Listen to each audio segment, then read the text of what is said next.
Halo teman-teman, buat kalian yang mau membeli kendaraan listrik VRC2, ini adalah saat yang tepat.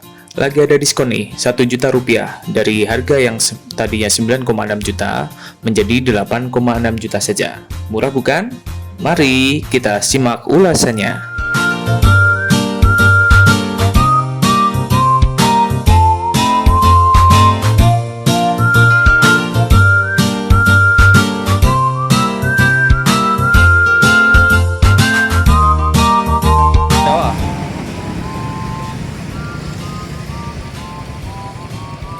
Ini adalah sepeda listrik pilihan kami dari sekian banyaknya pilihan sepeda listrik yang beredar di pasaran. Yang pertama, karena jumlah dealer yang tersebar cukup banyak di beberapa kota di Indonesia, suku cadang yang lebih banyak daripada merek lain, dan juga jaringan servis yang tersedia pastinya lebih banyak pula. Ya meskipun harganya cukup mahal ya, 8,6 juta dari yang sebelumnya 9,6 juta untuk sepeda listrik. Di merek lain 9,6 juta sampai 10 juta itu mungkin sudah dapat motor listrik ya. Tapi dengan beberapa kelebihan yang saya sebutkan sebelumnya, ditambah banyaknya kelebihan yang akan kami ulas satu persatu, nampaknya harga 9 jutaan jadi terlihat murah ya. Sepeda listrik ini memiliki desain yang terlihat ergonomis. Walaupun kompartemen dari sepeda ini nyaris tidak ada ya. Hanya ada box di depan dan satu hook di tengah yang biasa kita gunakan untuk bawa belanjaan. Bahkan jok tengah terisi penuh dengan baterai. Mungkin ini yang menjadikan dia terasa lebih sepeda, selain adanya pedal di sisi kanan kirinya. Meskipun sekilas desainnya lebih mirip motor listrik, bahkan di jalanan orang masih melihat ini sebagai motor listrik, bukan sepeda. Di paket pembelian, teman-teman akan mendapatkan satu buah charger, helm sepeda yang menurut saya lucu desainnya, 2 pasang kunci sehingga totalnya ada 4 kunci, kertas manual, kertas garansi, serta faktur pembelian. Metode kunci mekanikal dan kilas ini menurut saya keren sih.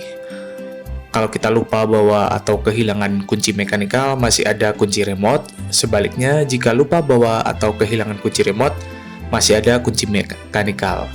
Nah, tapi kalau misalkan kita kehilangan semua kuncinya, kita masih punya pedal untuk mengayuh sepedanya sampai ke rumah atau sampai ke dealer atau bengkel terdekat.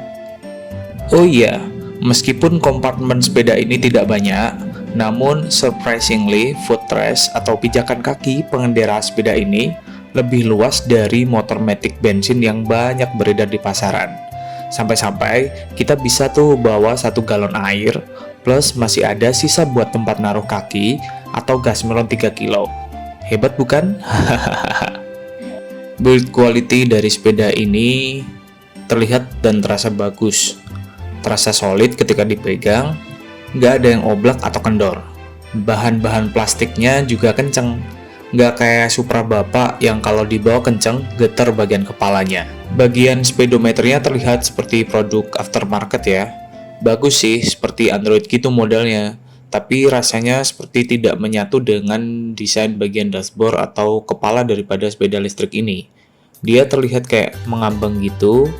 Feel-nya mirip kalau kita modifikasi motor atau mobil ala-ala racing yang ada indikator sensor-sensornya gitu.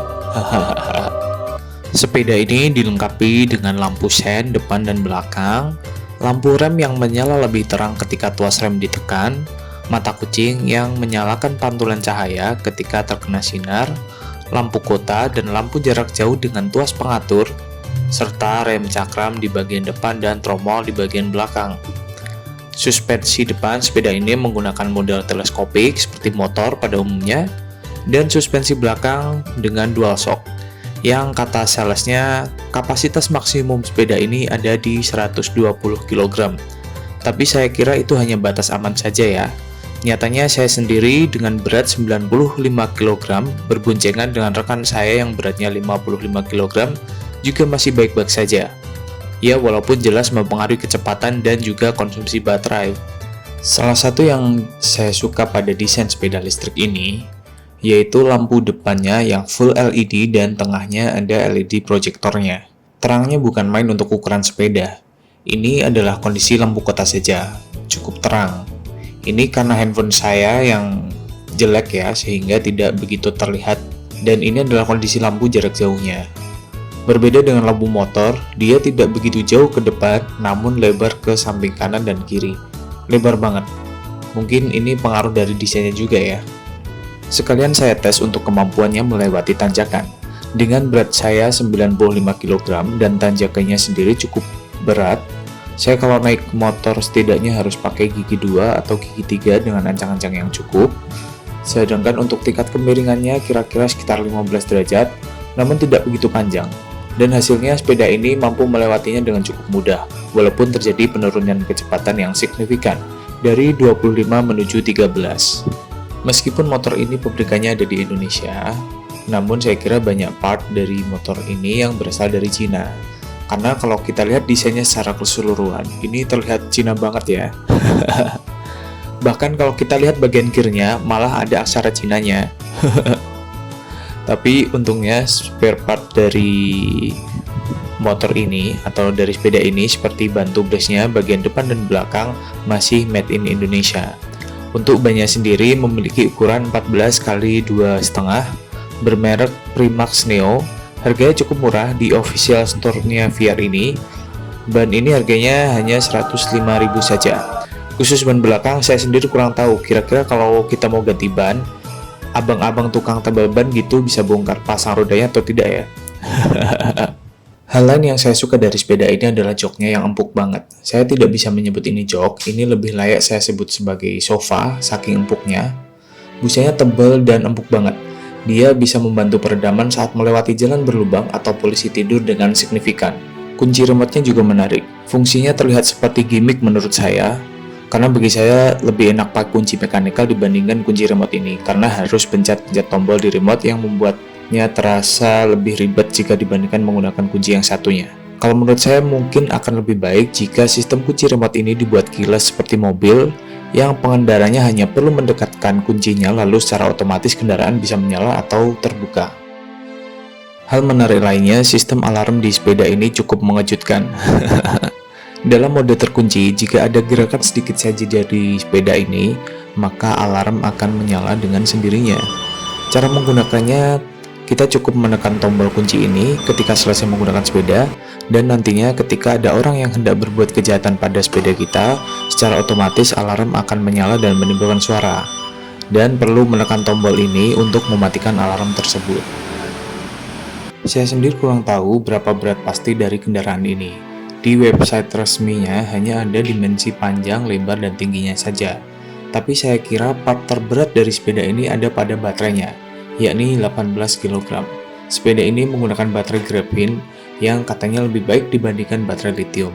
Harganya juga lebih mahal dibanding harga baterai sepeda listrik lain yang masih menggunakan model VRLA.